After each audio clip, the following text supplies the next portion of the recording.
शुभोदय बच्चों, आज सू की ढाली के तीसरा दृश्य में 8वां भाग पढ़ा रहे हैं।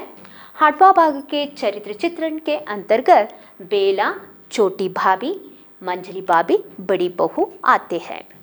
आज के तीसरा दृश्य के अध्ययन के संदर्भ में हम विषय के तौर पर देखेंगे तो घर के लोगों में बदलाव, दूसरा है घर के लोगों के व्यवहार में बदलाव देखकर बेला की प्रतिक्रिया। बच्चों, पिछले अध्ययन में दादाजी ने अपने अभिप्राय घर वालों को समझाए थे। घर वालों को बुलाकर हमें अपना अभिप्राय सूचित कर चुके थे कि हाथ से बेला के साथ ऐसा व्यवहार नहीं करना चाहिए जो उसका मन दुखित हो। हाथ से आप लोगों को ऐसा व्यवहार करना चाहिए जो उनका समय नष्ट नहीं करना चाहिए और घृणा के भाव से बिल्कुल उसे नहीं देखना चाहिए। कोई किसी भी हद में उसे तंग नहीं करना चाहिए, उसे हंसी मजाक बिल्कुल नहीं उड़ाना चाहिए और उनमें जो शिक्षा जो है उसे अर्जन करना चाहिए, उस ज्ञान को अर्जन करना चाहिए। उसके बुद्धि और योग्यता के साथ, वो छोटी हो या बड़ी, लेकिन बुद्धि और योग्यता की दृष्टि से बेला से हमें आदर करना सीखना चाहिए। ये अभिप्राय सूचित करने के बाद घर के लोगों में एक ऐसा बदलाव आते हैं।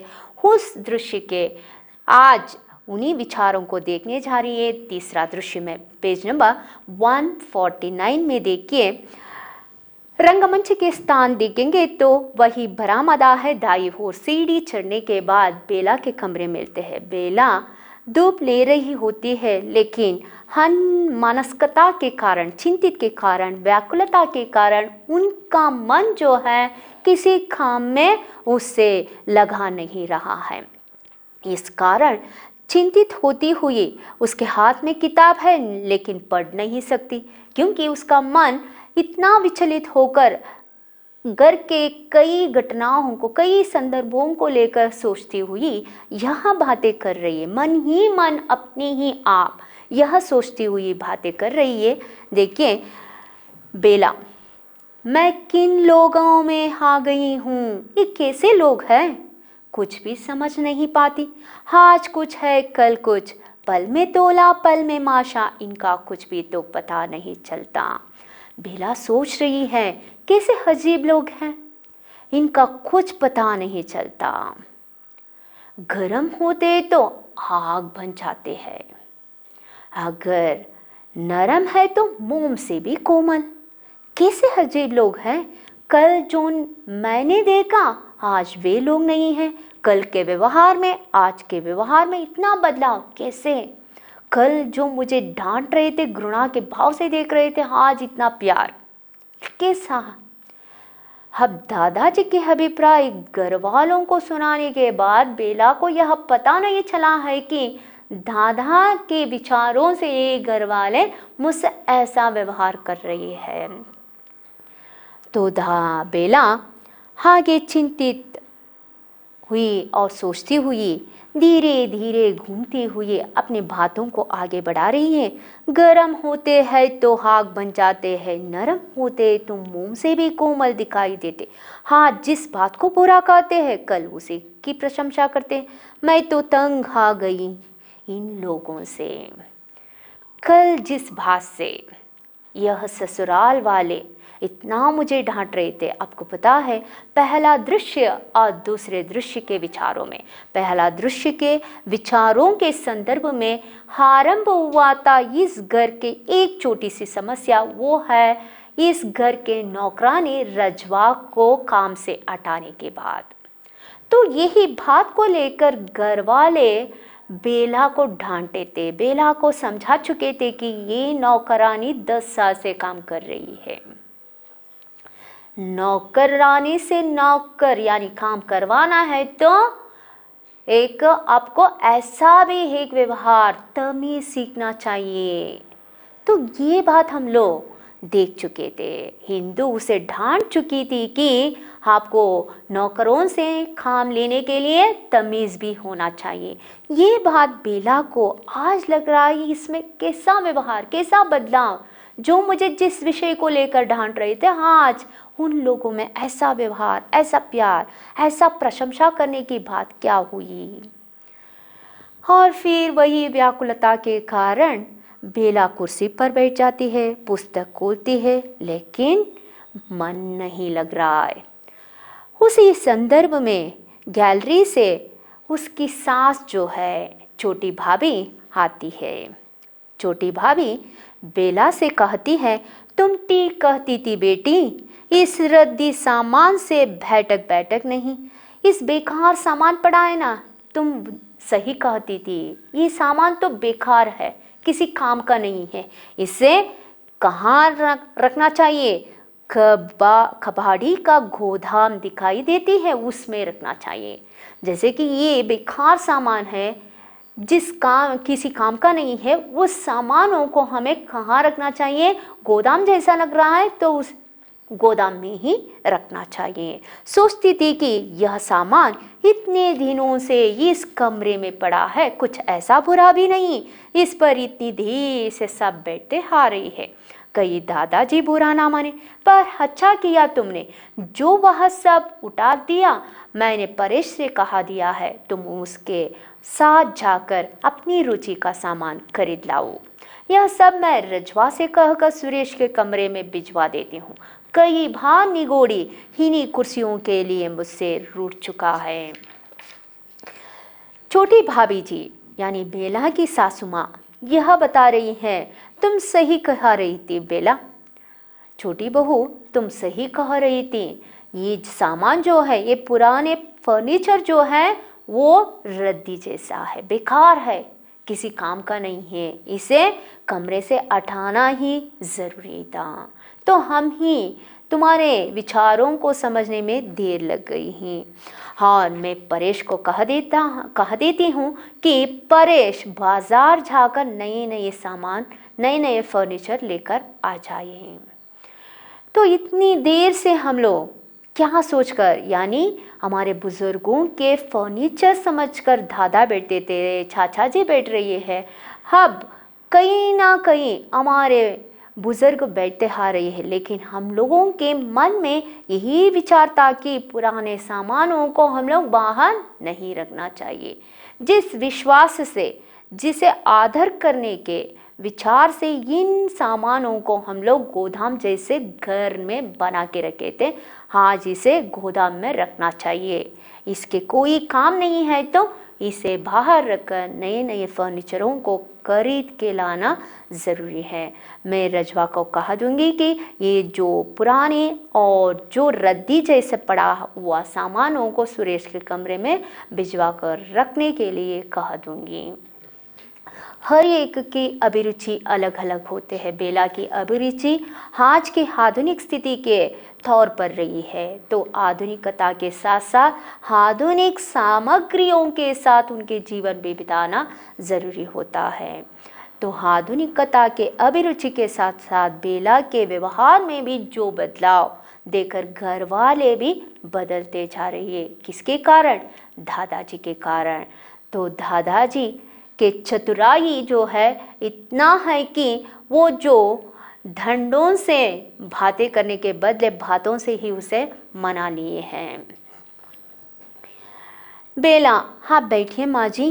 छोटी भाभी, बस तुम बैठो बेटी, मैं तो यूं ही तुम्हें इधर बैठे देखकर चली आई। अनाज पड़ा है उसे फटकना है, मिर्च पड़ी है उसे कूटना है, मक्खन कई दिनों से इकट्ठा हो गया है उसका घी बनाना है, 20 दूसरे काम है और दिन ढल रहा है। मैं सोचती थी तुमने मेरी बात का बुरा ना मानो।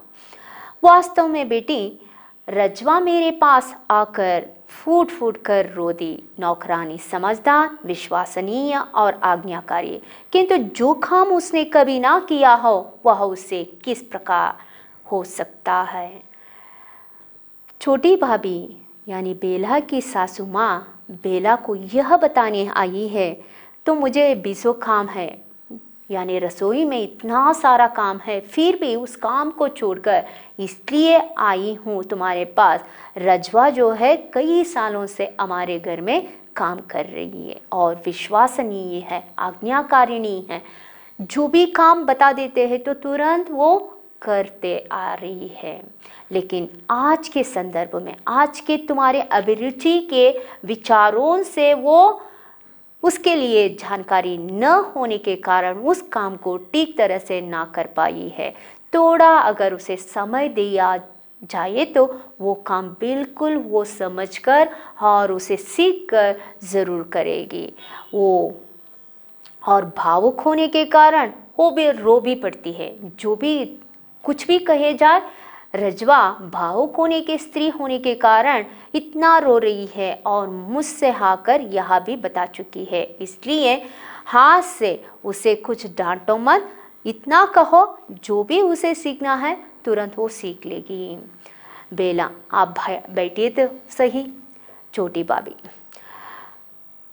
यानी छोटी भाभी अपनी बहू के कंधों पर हाथ रखती हुई कहती है कि बैठो बेटी, कष्ट ना करो, मैं तुम्हारा अधिक समय नष्ट ना करूँगी।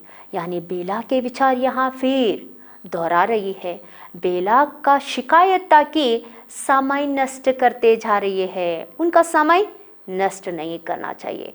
तो बेला को समझाना भी है, यानी उसके अभिरुचि और उनके विचारों में जो विचार दूसरों के लिए भी दुख पहुंचाया जाता है या ठेस पहुंचाए जाते हैं, उसे भी दूर करना बड़ों का काम होता है। बड़े होने के नाते, बेला की सासू माँ होने के नाते बातों बातों में ही यह बता रही है तुम्हारा समय नष्ट ना करूंगी, मैं तो केवल तुमसे उसकी सिफारिश करने आई थी, रजवा की सिफारिश करने आई हूँ।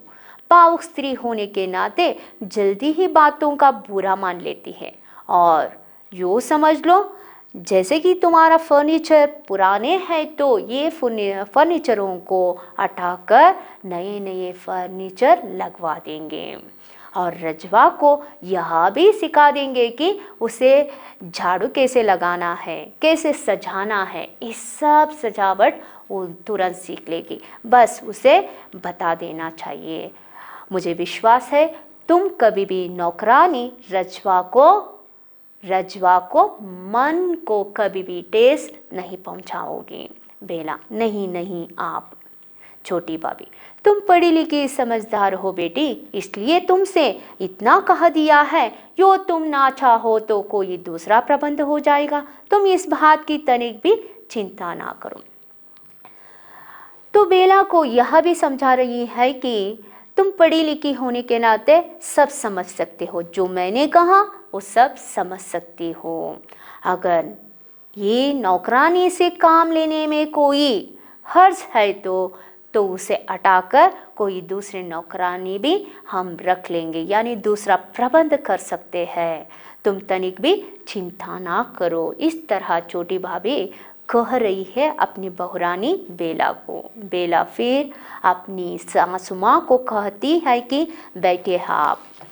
छोटी भाभी, नहीं नहीं तुम अपना पढ़ो, मैं बेकार तुम्हारा समय नष्ट ना करूँगी। फिर बेला के शिकायत के विचारों को दोहरा रही है, तुम्हारा समय नष्ट ना करूँगी। तो इस तरह कहते हुए बेला की सासू माँ वहाँ से चल पड़ती है। बेला खुद अपने आप चिंतित होकर ऐसा बता रही है, इन लोगों की कुछ भी तो समझ में नहीं आती। ये माँ जी ये एकदम कैसे बदल गई, अभी परसों मुझे इसी रजवा के लिए डांट रही थी, इनका कुछ भी तो पता नहीं चलता। बेला फिर सोच रही है, कल ही इन्हीं विचारों को लेकर, रजवा के विचारों को लेकर मेरी सासू माँ छोटी भाभी जो है इतना मुझे डांटी थी, आज उसमें कैसा बदलाव, इतना प्यार से बातें कैसे हो सकता है। तो फिर पढ़ने लगती है। तुरंत वहाँ मंजली भाभी और बड़ी बहू का प्रवेश होता है। मंजली भाभी बेला से कह रही है, क्यों बेटी, अब रजवा कुछ काम सीख गई है या नहीं? बुढ़िया है तो सयानी, यानी रजवा जो है इतना बूढ़ी हो गई है, उनसे काम नहीं हो सकता।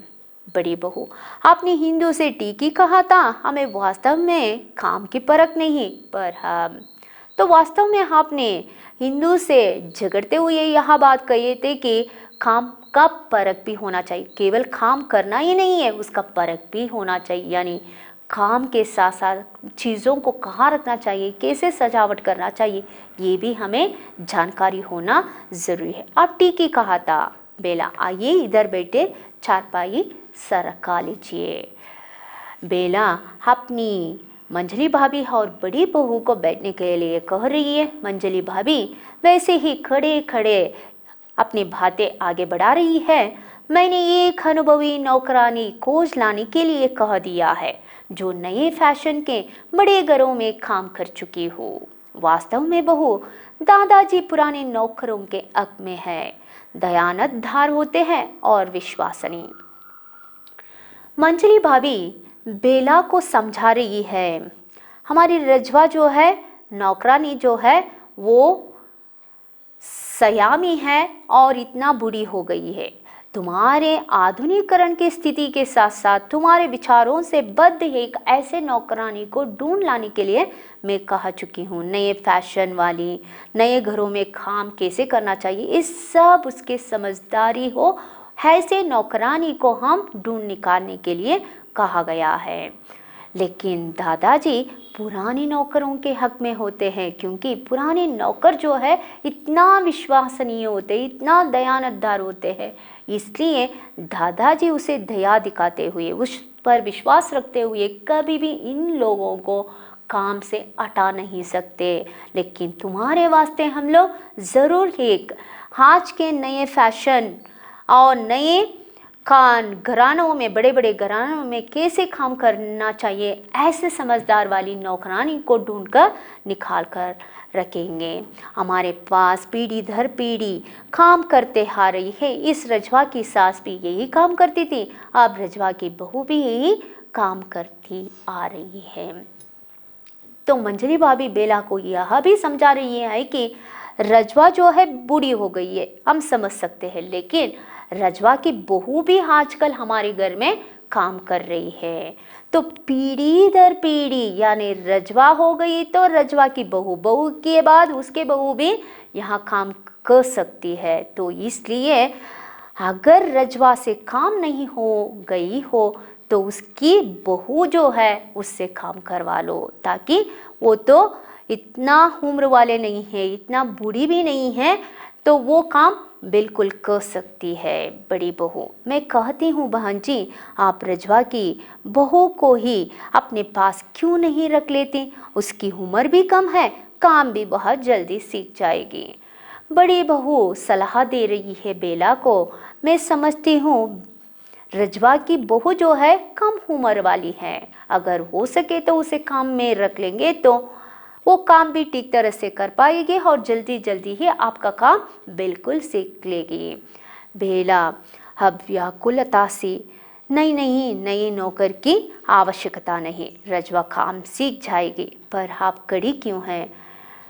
बार बार बेला के जो गलतियों को दोहराते दोहराते बेला को इतना दुख हो रहा है, इतना दुख हो रहा है कि वो दुख गला दबा रहा है, गला तक आ चुका है और वो बिल्कुल कुछ जुबान तक यह बातें भी नहीं कह रही है कि मुझे आप लोग बार बार ये बात कहने से मुझे दुख होता है।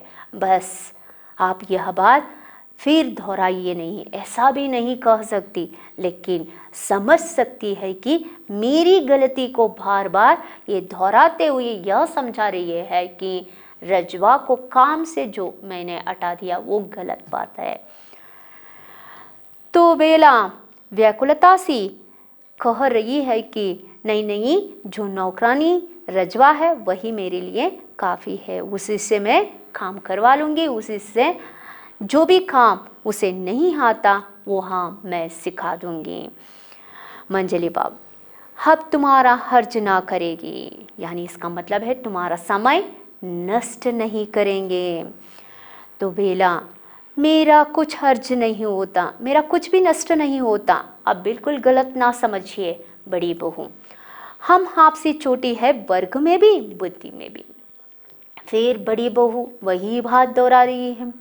तो बेला जिस विषय से अपने घराने को महान समझती थी, अपने को महान समझती थी बुद्धि और योग्यता से। तो वही बातें दोहरा रही है बड़ी बहू। हम आपसे वर्ग में भी और बुद्धि से भी हम लोग छोटे हैं। बेला, आप मुझे क्यों कांटों में घसीटती हैं? बेला जहाँ तक हो सके वो सहन लिया, अब सहन नहीं हो पाया, तुरंत वो कहने लगी, आप इतने कांटों जैसे मुझे क्यों चुभ रही है? बस तो कीजिए, आप मेरे साथ क्यों परायों का सा व्यवहार करती है? क्यों आप लोग मुझे अपना नहीं लिए? अब तक आप लोग मुझे पराया जैसा व्यवहार मुझसे क्यों कर रही हैं? ये सहन नहीं हो रहा है, बस कीजिए।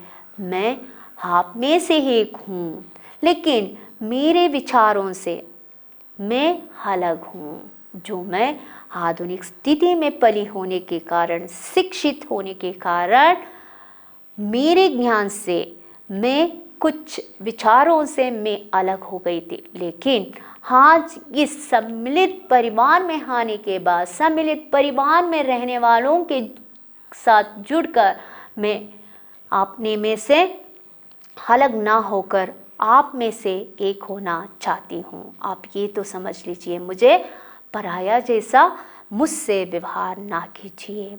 तो इस तरह बेला आज के तीसरा भाग के 8वां भाग में घर के लोगों में जो बदलाव देखकर, घर के लोगों के व्यवहार में बदलाव देखकर वो अपने प्रतिक्रिया इतना तो प्रकट कर रही है कि आज के संदर्भ में हम लोग प्रश्नोत्तर के साथ देखेंगे। तो ये एक प्रश्न आपको मिलते हैं, दादाजी किस कल्पना से सिहरन होने लगते हैं? आप लोगों को पता है, इस पेड़ से ढालियां जिस तरह अलग होते हैं, यानी पेड़ से अलग होने वाले ढालियों को देखकर सिहरन होने लगती थी।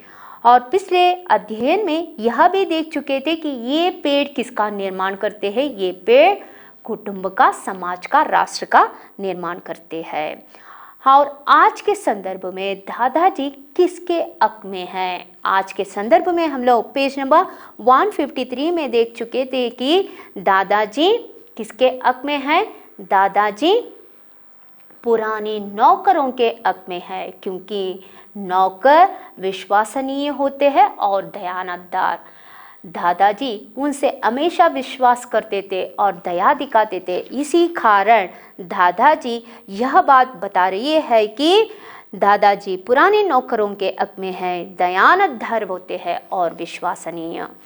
तो आज के संदर्भ में 5 वाक्यों में अगर प्रश्न देखेंगे तो प्रश्न होते हैं, 10वां प्रश्न, घर के लोगों के व्यवहार में बदलाव देखकर बेला की क्या प्रतिक्रिया थी?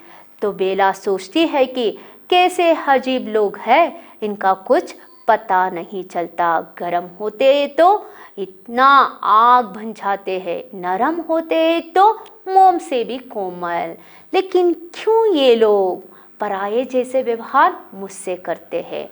उनके व्यवहार में कुछ भी समझ में नहीं आता।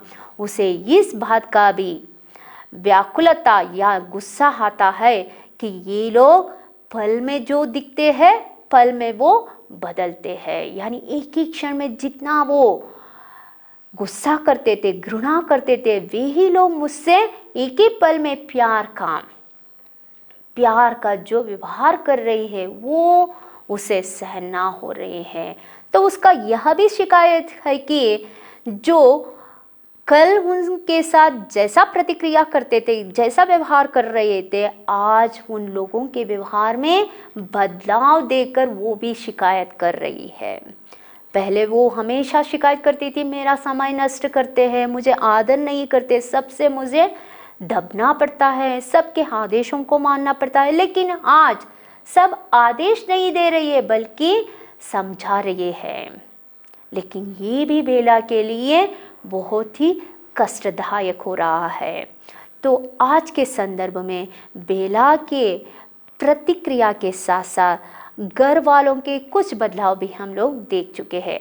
आगे के अध्ययन में बेला के प्रतिक्रिया और घर वालों के बदलाव में अंत जो यहाँ के अंतिम चरण तक आ जाते हैं कि बेला अपने आप को कैसे बदल लेती है, यानी उनकी मनोदशा में कैसा व्यवहार हम लोग देख सकते हैं। कल के अध्ययन में हम लोग पढ़ाई करेंगे। धन्यवाद। ಮ್ಯಾಮ್ ಆಯಿತು, ಕಟ್ ಮಾಡ್ಕೋತೀನಿ ಬಿಡಿ.